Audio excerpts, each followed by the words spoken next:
नमस्कार, स्वागत है आप सभी का न्यूज 18 राजस्थान पर। मैं हूं आपके साथ हेमंत कुमार।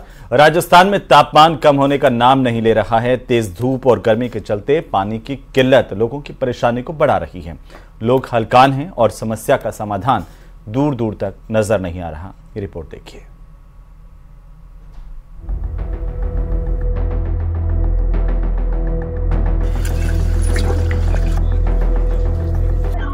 प्रदेश में भीषण गर्मी के चलते पेयजल की किल्लत को लेकर चारों ओर हाहाकार मचा हुआ है। पेयजल संकट से लोगों को जलदाय विभाग निजात दिलाने में नाकाम साबित हो रहा है।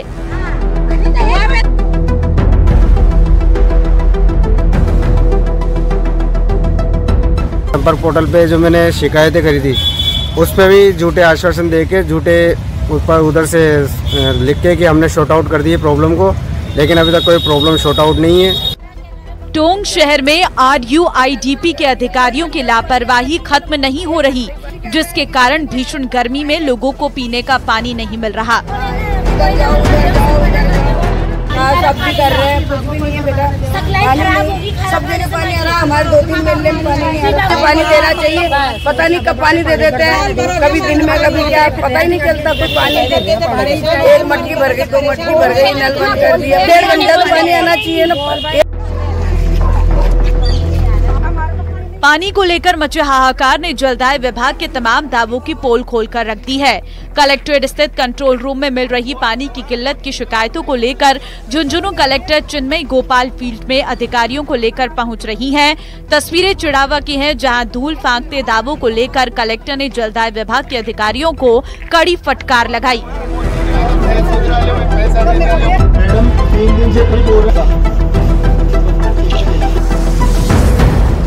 चूरू के सुजानगढ़ शहर के वार्ड नंबर 6 में पिछले 11 दिनों से पेयजल की आपूर्ति नहीं किए जाने से आक्रोशित वार्ड पार्षद और उप नेता प्रतिपक्ष रिचपाल विजारनिया और बीजेपी नेता मनीष दादीज जलदाय विभाग के सहायक अभियंता कार्यालय पहुंचे और कंट्रोल रूम पर ताला जड़ दिया। पार्षद रिचपाल विजारनिया ने अधिकारियों से फोन पर बात की और साफ कह दिया कि जब तक समस्या का समाधान नहीं तब तक ताला नहीं खुलेगा।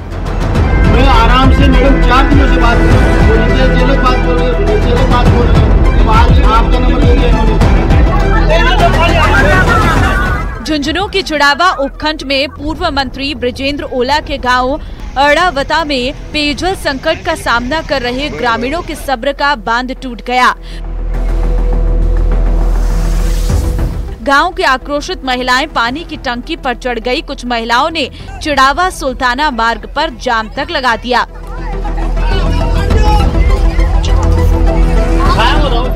कोटपुतली में पेयजल की सप्लाई नहीं होने पर वार्ड नंबर 32 और 33 की महिलाओं का सब्र जवाब दे गया।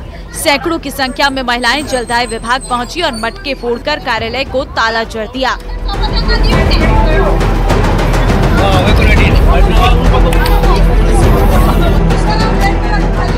प्रतापगढ़ जिले के MP से लगती सीमा पर स्थित राजपुरिया गांव में रहने वाले लोग हर दिन पेयजल संकट का सामना कर रहे हैं।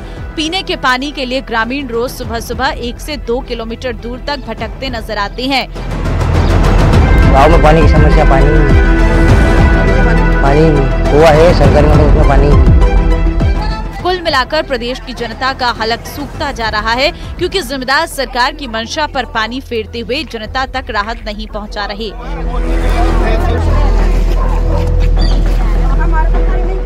Bureau report, news 18 Rajasthan.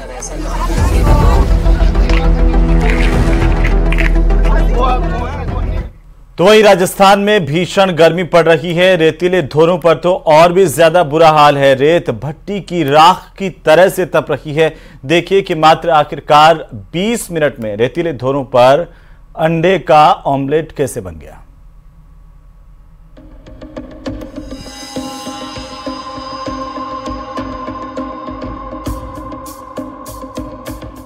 आग उगल रहे रेतीले धोर, रेत पर ऑमलेट बन गया अंडा। गर्मी भीषण पड़ रही है। पारा 47 डिग्री के पार जा रहा है। इस भीषण गर्मी के बीच आज हम आपको धोरों से गर्मी का एक लाइव टेस्ट दिखाएंगे कि कैसे इस भीषण गर्मी में रेतीले धोरों पर अंडा ऑमलेट बन गया। जो रेतीले धोरे हैं वहाँ हम यहाँ आए हैं चूरू के, और हमारे साथ जो प्रोफेसर डॉक्टर जेबी खान है वो हमारे साथ हैं। जी सर, आज रेतीले धोरों में आए हैं, क्या कहेंगे? जी, आज हम यहाँ पर पूरे देशवासियों को दिखाने आए हैं कि चूरू की गर्मी किस कदर तक तापमान चला जाता है। तो हम एक प्रयोग करेंगे, ये जानना चाहेंगे, प्रयास करेंगे कि इस गर्म में, इस भट्टी की तरह तपती मिट्टी में क्या अंडे को अगर हम प्लेट में रखें तो क्या ऑमलेट बन सकेंगे। हमारी टीम चूरू के रेतीले धोरों पर पहुंच गई। हमारे साथ हैं प्रोफेसर डॉक्टर जेबी खान, जो अपने साथ में एक प्लेट लेकर आए हैं। देखिए इस भीषण गर्मी में अब इस प्लेट के साथ क्या होता है। तो ऑमलेट बनाने के लिए जा रहे हैं हमारे साथ जो डॉक्टर जेबी खान है। इन्होंने जैसे जो रेत है उस रेत को नीचे किया है और इसके बाद इस प्लेट को, इस तप्त जो गरम जो प्लेट है उसको रख दिया है इन तपते धोरों के बीच में।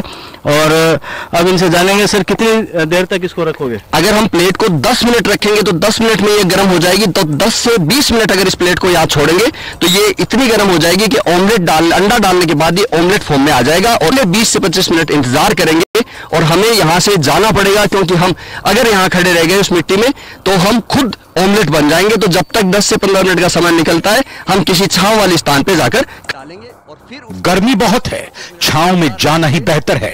20 मिनट के इंतजार के बाद वापस हमारी टीम उस प्लेट के पास पहुंच गई। इस झुलसा देने वाली गर्मी में प्लेट एकदम तवे की तरह गर्म है। बस अब इंतजार है तो अंडे का।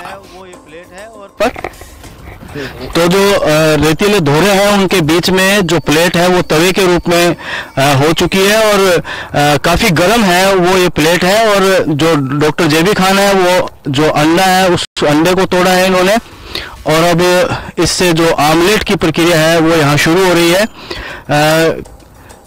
काफी जो गर्मी है वो यहाँ देखी जा सकती है। जो रेतीले धोरे हैं वो काफी गर्म नजर आ रहे हैं और यहाँ खड़ा होना भी मुश्किल हो रहा है। तो ये जो प्लेट है, इस प्लेट के अंदर जो अंडा है वो तोड़ के डाला गया है। इस प्लेट को तकरीबन 15 से 20 मिनट के लिए यहाँ छोड़ देंगे, डालेंगे और फिर उसके बाद 20 से 25 मिनट इसको पड़ा। एक बार फिर हमारी टीम अंडे वाली जगह को छोड़कर वापस छांव में पहुंच गई। इस भीषण गर्मी में अंडा पक रहा है और 20 मिनट के बाद फिर हमारी टीम वहां पहुंचेगी और वहां का हाल देखेगी। है वो ये प्लेट है और हम 20 मिनट से छाया में खड़े थे, अब हम चलकर आए हैं। हमारे इस जो प्लेट में हमने अंडा डाला था, क्या ये आमलेट के फॉर्म में आया है? बिल्कुल, देखते हैं जो आमलेट के रूप में अंडा कन्वर्ट हुआ या नहीं हुआ। और मैं देख सकता हूं कि जो पीलापन है वो इस के ऊपर आया है। एक सफेद कलर की एक परत है वो यहाँ देखी जा सकती है।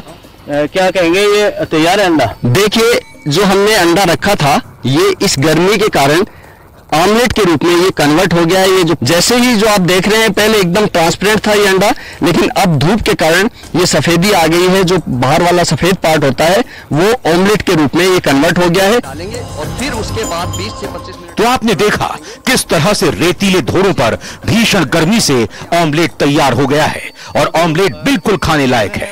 ऑमलेट को देखकर अंदाजा लगाया जा सकता है कि रेतीले धोरों पर गर्मी कितनी हाई है। मात्र 20 मिनट में अंडा ऑमलेट बन गया। अंडा है, उस अंडे को तोड़ा है इन्होंने और अब इससे जो ब्यूरो रिपोर्ट, न्यूज़ 18 राजस्थान। काफी जो गर्मी है वो। और इसी बीच राजधानी जयपुर से बड़ी खबर मिल रही है, जहां पर नॉन परफॉर्मर और भ्रष्ट अफसरों की छुट्टी होगी। सीएस ने वरिष्ठ अधिकारियों की बैठक में निर्देश दिए हैं, निष्पक्षता पारदर्शिता के साथ काम करें, जिससे प्रशासन के प्रति आम लोगों में विश्वास बढ़ेगा। प्रशासनिक सचिवों को नियमित मॉनिटरिंग के भी निर्देश दिए गए हैं। तो ये बड़ी जानकारी इस वक्त की राजधानी जयपुर से ब्यूरोक्रेसी के गलियारों से ये बड़ी खबर मिल रही है। तो वहीं 12वीं साइंस के रिजल्ट में 100% अंक लाने वाली प्राची सोनी का सम्मान करने के लिए शिक्षा मंत्री मदन दिलावर उसके घर पहुंचे और मंत्री ने कार्यक्रम में कहा कि बोर्ड परीक्षा में किसी विद्यार्थी के 100% अंक लाना उन्होंने सपने में भी नहीं सोचा था। यह खबर सुनकर इतना बावला हो गया हूं कि कोई मेरी पीठ नहीं थपथपाए तो खुद ही थपथपाता हूं। शिक्षा मंत्री ने कहा कि 500 में से 500 अंक लाकर देश प्रदेश में कीर्तिमान स्थापित करना और यह कीर्तिमान मेरे कार्यकाल में लिखे जाना बड़े सौभाग्य की बात है और ऐसे परीक्षा परिणाम में गुरुजनों का भी विशेष योगदान होता है और सभी गुरुजनों को प्रेरणा लेनी चाहिए। मंत्री मदन दिलावर ने कहा कि अब प्राची की आगे की शिक्षा में जो भी पढ़ाई कोचिंग करना चाहे उसका खर्च सरकार वहन करेगी। हर एक लड़की ऐसा काम करे, हर एक लड़की अपने जिले का, गांव का, राज्य का नाम रोशन करे, अपने माता पिता को गौरवान्वित करे। जितना हम पेड़ काटते हैं उसका 1% भी शायद हम लगाते नहीं हैं। इसके कारण से हमको तो खतरा होगा ही, हमारे बच्चों को भी खतरा होगा, हमारे परिवार को भी खतरा होगा, हमारे गांव को भी खतरा होगा, हमारे शहर को भी खतरा होगा और हमारे प्रदेश को, देश को भी खतरा होगा। तो वहीं कोटा बूंदी से कांग्रेस के प्रत्याशी प्रहलाद गुंजल की मुसीबतें बढ़ती जा रही हैं। 2 दिन पहले गुंजल के क्रेशर पर माइनिंग विभाग और यूआईटी ने कार्रवाई की और अब यूआईटी ने गुंजल के भाई को नोटिस जारी किया है। देखिए रिपोर्ट।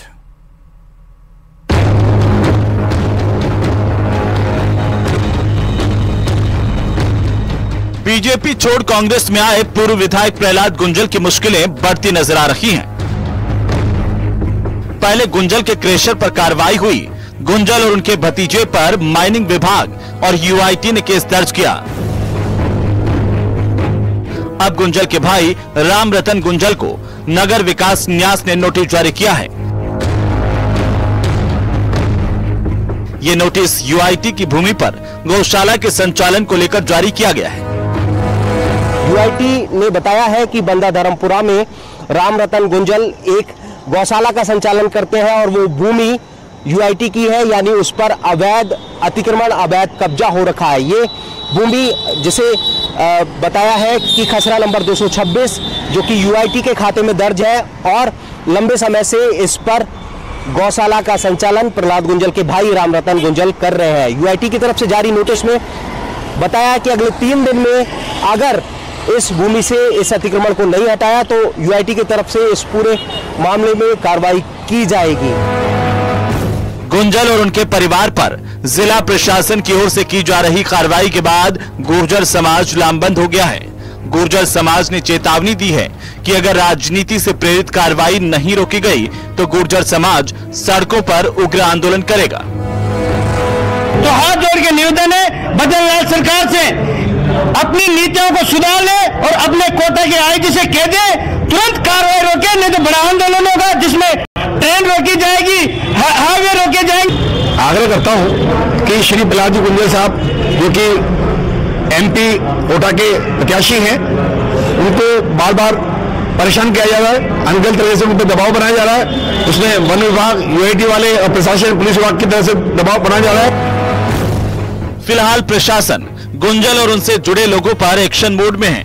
गुंजल भले ही इसे राजनीति से प्रेरित कार्रवाई बता रहे हों, लेकिन जांच यूआईटी की तरफ से की जा रही है।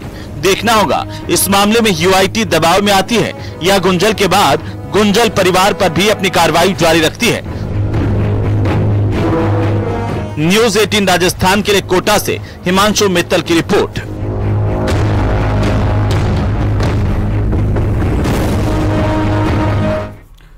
तो चलिए खबरों में फिलहाल वक्त तो चला एक छोटे से ब्रेक का, जल्द लौटेंगे, आप बने रहिए हमारे साथ।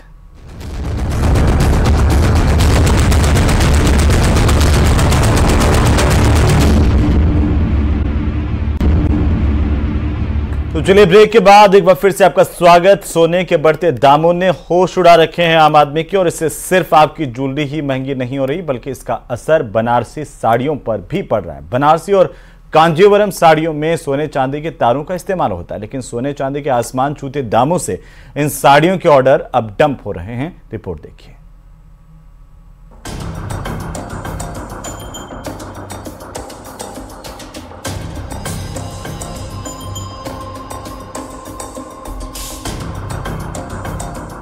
इन दिनों सोने का दाम आसमान छू रहा है। सोना 75,000 का आंकड़ा पार कर चुका है। ऐसे में सोने के आभूषण के खरीदारों पर तो असर पड़ा ही है, लेकिन सोने की चमक से बनारसी साड़ियों की रंगत भी फीकी पड़ गई है। बनारसी साड़ी दुनिया में मशहूर है। इसकी वजह है बनारसी साड़ियों में चांदी और सोने का गोटा, जो इसकी चमक को और बढ़ा देता है। बनारसी साड़ियों की शौकीन महिलाएं ऑर्डर देकर साड़ियों में सोने चांदी के तार डलवाती हैं, लेकिन सोने और चांदी के बढ़ते दाम से ऑर्डर कैंसिल हो रहे हैं, जिससे बनारसी साड़ियों के मार्केट में करोड़ों के ऑर्डर डंप हो गए हैं। सोने के भाव का बढ़ने से एक तो समग्र रूप से पूरे मंडी पे बहुत बुरा असर पड़ा है। बहुत सारी चीज़ों का उससे असर पड़ता है, उसके दाम के कम ज़्यादा होने से। और पर्टिकुलर जहाँ तक बात हमारी अपनी साड़ियों का है, तो जो ये साड़ियाँ एक तो महंगी होती हैं, अब वो बड़े लोगों जो लोअर अपर क्लास होता है उसके भी हाथ से बाहर निकल गया है। और कुछ जो हम अभी कुछ ऑर्डर के अलावा बनाए थे वो सब डंप हो गया, और अभी ऑर्डर ही एकदम सब कैंसिल हो गया है। मार्केट में बनारसी साड़ियों की कीमत 2 लाख से भी ऊपर पहुंच जाती है, लेकिन सोने के दामों में लगातार बढ़ोतरी से अभी बनारसी साड़ियों को बनाने का काम रोका गया है। रियल सिल्वर जरी की अगर बनाते हैं तो वो साड़ी कम से कम लाख रुपए के ऊपर चली जाती है, और उसमें अगर सोने का जरा सा भी उसमें ब्लेंड कर दें तो उसकी मिनिमम 2 लाख के ऊपर जाती है। सोने का भाव लगातार बढ़ता ही जा रहा है, उसकी वजह से हमें तो लगता है कुछ दिन में वो बनना ही बंद हो जाएगा, कोई मांगेगा ही नहीं, वो सिल्वर पे ही थोड़ी सी उसकी कोटिंग करके काम हो जाएगा। अगर बात करें कोरियर के जरिए ऑर्डर से आने वाले बनारसी साड़ियों की, तो इसमें 50% की गिरावट हो गई है। 50% असर पड़े हैं इस पे, जिससे धंधे पे असर पड़ा है, शादी विवाह के लिए असर पड़ा है, हर चीज के लिए असर पड़ा है। उसके लिए बहुत कठिन है इसमें, जिस हिसाब से सोने का दाम बढ़ रहा है, शादियों के लिए छोटे परिवारों के लिए बहुत कष्टदायक है सोना चांदी बढ़ जाना इतना। सिर्फ बनारसी ही नहीं, कांजीवरम साड़ियों पर भी इसका असर पड़ा है। पिछले 8 महीनों में कांचीपुरम सिल्क साड़ी की कीमत 50% तक बढ़ गई है।